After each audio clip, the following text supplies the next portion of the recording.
mga kwentong nakakatakot, may mga kwentong hindi maipaliwanag, at may mga kwentong hanggang ngayon bumabagabag pa rin sa mga nakaranas nito. Ako si Zorro at ito ang Kwento sa Kangit-ngit. Patayin ang ilaw, lakasan ang volume, at samahan niyo akong pakinggan ang kwentong ito. Hindi ko alam kung anong nakita ko noong gabing iyon. Pero simula noon, hindi na ako pumapasok sa kusina namin ng patay ang ilaw, kahit hanggang ngayon. Nangyari ito mga 2 buwan na ang nakalipas. Normal lang ang gabi na iyon. Nasa kwarto ako, nanonood ng video sa cellphone bago matulog. Bandang 10:30 ng gabi, nagutom ako. Kaya bumaba ako para kumuha ng tubig at maghanap ng makakain sa kusina. Patay na ang karamihan sa ilaw sa bahay dahil tulog na ang mga magulang ko. Ang ilaw lang na bukas ay yung sa sala, kaya medyo madilim sa kusina. Pero hindi naman ako takot sa dilim, sanay na ako. Habang papalapit ako sa kusina, may napansin ako. Parang may taong nakatayo malapit sa lababo. Hindi ko masyadong makita dahil madilim. Akala ko si Papa, kaya sabi ko, "Pa, gising ka pa?" Walang sagot. Tumigil ako sandali. Pagkatapos, biglang parang nawala yung hugis ng taong nakita ko. Parang anino lang pala. Kaya natawa pa ako sa sarili ko. Kumuha ako ng tubig at bumalik sa kwarto. Pero kinabukasan, nangyari ulit. At kinabukasan ulit. Sa tuwing papasok ako sa kusina na patay ang ilaw, parang may nakatayo sa parehong lugar. Hindi gumagalaw. Tahimik lang. Kapag bubuksan ko ang ilaw, wala naman. Inisip ko baka epekto lang ng pagod o antok. Hanggang sa isang gabi, ako lang ang gising noon. Bandang 11:00, pumunta ulit ako sa kusina. At gaya ng dati, naroon na naman yung figura. Nakatayo sa may lababo. Hindi gumagalaw, hindi nagsasalita, nanginginig. Pero iba ang pakiramdam ko noon. Parang hindi ako dapat lumapit.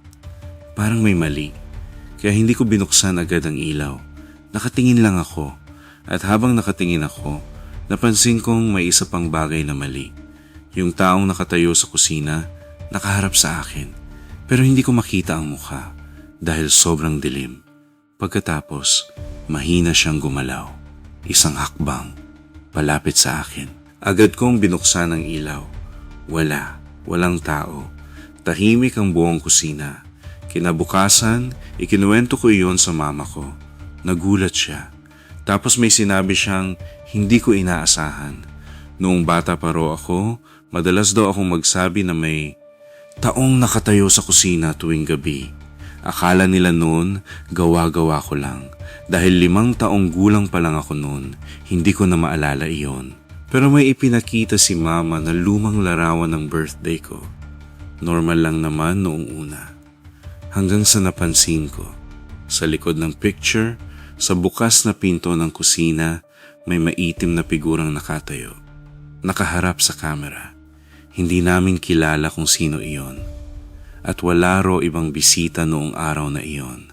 Simula noon, lagi ko nang sinisigurado na bukas ang ilaw sa kusina bago ako pumasok. Dahil minsan, kapag napapadaan ako sa sala at madilim ang kusina, parang may nakikita pa rin akong nakatayo sa may lababo.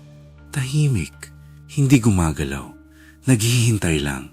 At hanggang ngayon, hindi ko pa rin alam kung sino siya. At dito nagtatapos ang ating kwento. Huwag kalimutang mag-like, mag-subscribe at pindutin ang notification bell.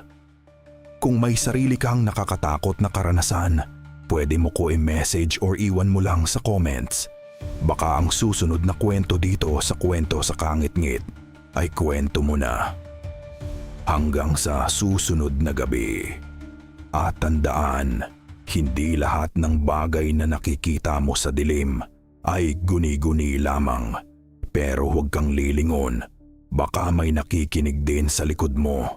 Hanggang sa susunod na kwento.